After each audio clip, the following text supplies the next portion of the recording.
Hey, what's up everybody? HTG Brian back with more Funko Fusion. Next up, Battlestar Galactica Level 2 Story Frak Attack. That's right, we've got a huge Cylon brigade that has crash landed on our safety ship, and we are going to defend ourselves and take care of business. That's right, no trophy achievements found in this video, but we're going to go ahead and get you through, show you a bunch of vinyl and all sorts of fun stuff. In fact, we actually have a pretty good setup for turret placements that are going to help us get these Cylons done did. All right, here we are in the Funko Factory World Hub for Battlestar Galactica. We're going to head over to door number 2 and check out Frak Attack. Quick peek at the collectibles, we'll get in fun play, and off into a glorious cutscene.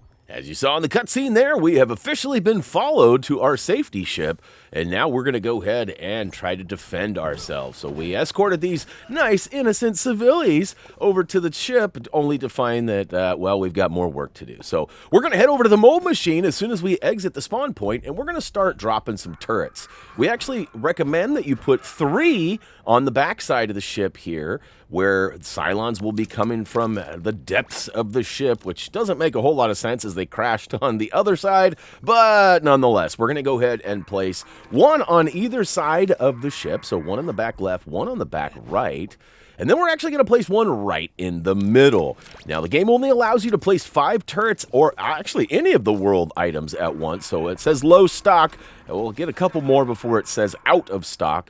So we're going to go ahead and keep on with the keeping on, as we like to say around here. And this guy's going to overlap and sort of do double duty on both left and right, but also handle the midsection too. Now, there's lots of stuff around the area, and it should be noted that there is a checkered line over on the other side. If you cross that, it will begin the Cylon onslaught, and we want to definitely have everything set up before. Now, it's unlikely that your turrets are going to survive the entire waves of attack, but it is possible, so just get ready to potentially replace or make sure that you're focused on those areas that do lack turrets to go ahead and prevent the Cylons from getting through. So the main goal here is just to prevent them from taking the meter down on the big ship, which has not yet appeared. Once we cross that line, though, we'll get one more quick cutscene indicating that the battle has begun, and then we'll be on the run. So now it should say out of stock, and for, sake of the video, we're going to go ahead and show you real quick, but that's it. So we're ready to go ahead and cross that line. Now, again, there's lots of vinyl and all sorts of stuff scattered throughout. We'll cover that afterwards. So let's go ahead and cross it.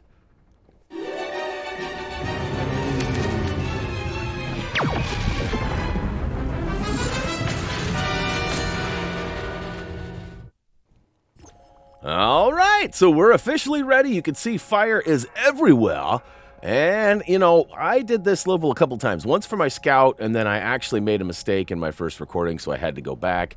And that being said, they actually came from different ends both times. So it is possible that they'll come from the fiery rubbish over here, or it's possible they could be coming from a little deeper inside the ship behind us. So just be looking for sounds, bangs, and booms. And oh, by the way, did you know that if your turret is under fire, it'll actually change the circle from green to red, indicating that it's busy or that there's some sort of threat? So that's pretty good to know. I guess I didn't quite catch that right away, but you definitely are going to enjoy the work that these turrets do, because I believe there's roughly 30 guys you have to take down. Now, a couple of them are blue Cylons that have that shield that needs to be taken down, and then they need to be meleeed afterwards. So, cha-cha-cha-cha. And then there's some that actually show up on these little tanks, too. In fact, here comes one right now. We're going to go ahead and get some good damage done before he even gets into our turret-based area. But however, these guys are, the turrets do a pretty good job on these tanks, but the tanks also do a pretty good job on your turrets. So definitely try to focus on those. There should be, I believe, 2, maybe 3 for you before it ends. And I did find, too, that if you take out the bad guy in the tank, tank, they sort of seem like useless afterwards. So that might be a good tip to stay focused on. If you got a lot of action happening and there's nobody driving the tank, don't worry about it. Go fend off other foes. All right, it looks like we already lost our left side turret over here. It's early enough that I felt I should go ahead and drop another one. So I'm going to take out a couple Cylons on the left-hand side. Once the coast is clear, I'm going to head over to the blue mold machine, and you guessed it, mold another turret. Now, you could probably use some other things, too. You know, the gramophone's supposed to make everybody dance. I haven't had a ton of luck with that as far as the bad guys go. It seems like every once in a while I can get one bad guy to dance, but I can't get a group to dance within the circle that it provides. So, oh, hey, look at that. Here's one of the blue guys. We'll go ahead and take down his shield by shooting it rapidly, and then go ahead and give him the business, the cha-cha-cha-cha-cha. And he is done dead. I'm feeling pretty good. Now, checking out my health right now, I might need a soda pop. There should be a heart or two scattered around the area, but just note that there is a green mold machine if you need to get a drinky poo. Feeling a little quiet right now, a little too quiet if I'm being honest. We're going to go ahead and double back and check, and yes, indeedy, our turret we just placed has got red on it. A little Shaun of the Dead reference, huh? We'll go ahead and be checking that out sooner than later. In fact, the Funko website just released a bunch of new pops for this game, and I got my Shaun of the Dead pop ordered. Pretty excited about that. Now, it should be noted again that those are not needed at all for the game. In fact, all you really need to do is purchase the game and play it. But those pops actually come with a special code that you can exchange for a variant character skin. So all cosmetic stuff doesn't help you do anything. You don't get like any special weapons or any swords or anything different that's going to help you complete the story. But it is kind of fun to have different skins to share and play with your friends, because that co-op's coming out soon too. Depending on when you're watching this, it may have been out for a long time, but it's actually getting ready to drop. There's, I guess they're releasing it in waves, so like certain worlds will get co-op first, and then eventually they will all get them. So kind of a weird way to roll it out, but you know, 1010 Games is a very small studio doing very big things, so I'm not going to question any of it. Just relay the info. All right, we got a tank and a Goldie. You know how I love me some gold, except for I don't really care for the gold Cylons. These guys have that method of pew, pew, pew, cha, cha, cha. So you got to shoot them a bunch, get that red X, hit them a bunch until the red X, and then repeat the process. So I'm really focused on this tank, though, because these things seem to do way more damage than old Goldie, especially since he's trapped over here. That's definitely been something that I've noticed a lot, that these enemies seem to get trapped behind, like, rubbish on the ground, and that's okay with me. Okay, all right. We're just about done here. We got to cycle that text through the white to orange to red, and then he is dead.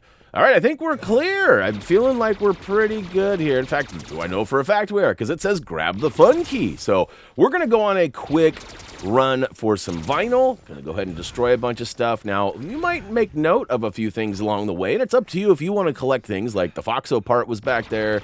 We're going to see another silver chest here in a minute. And definitely got access to a lot of things, and you could probably even 100% this level now, as we do have most, if not all, the characters. If you've been following along with our story bits, we should be pretty close. Now, there's one of the collectibles for the level.